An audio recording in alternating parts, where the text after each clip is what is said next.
শেহতীয়াকৈ অসম চৰকাৰৰ কেবিনেটে যি নতুনকৈ ভূমি নীতি গ্ৰহণ কৰিছে তাত আমি টাই আহোম যুৱ পৰিষদ অসমৰ কেন্দ্ৰীয় সমিতিয়ে তীব্ৰ প্ৰতিক্ৰিয়া প্ৰকাশ কৰিছোঁ।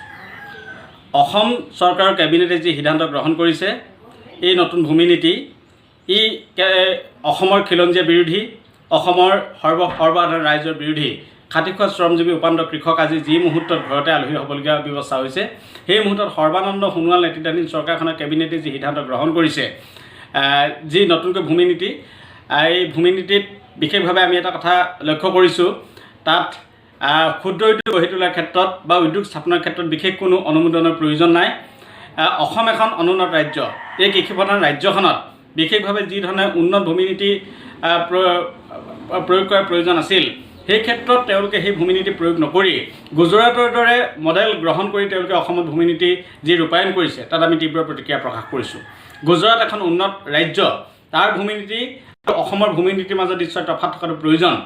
ইয়াত বিনিয়োগ কৰিবলৈ হ'লে বহিৰাজ্যৰ পৰা বহিৰাগত ইয়াত উদ্যোগ স্থাপন কৰিব। অসমৰ খিলঞ্জীয়া লোকসকল ঘৰতে আলহী হ'ব আৰু এই ক্ষেত্ৰত অসমৰ যি নিবনুৱা সংস্থাপনৰ কথাটো তেওঁলোকে দোহাৰিছে, এই ক্ষেত্ৰত আমি পুনৰবাৰ ক'ব বিচাৰিছোঁ যে ইয়াত বিনিয়োগ কৰিব পৰাকৈ বা ইয়াত উপযুক্ত উদ্যোগপতিৰ অভাৱ।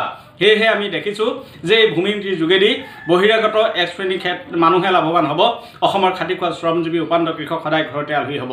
সেয়েহে আমি নতুন ভূমি নীতিত তীব্ৰ প্ৰকাশ কৰিছোঁ আৰু পুনৰবাৰ বিবেচনা কৰিবৰ কাৰণে আমি আহ্বান জনাইছোঁ।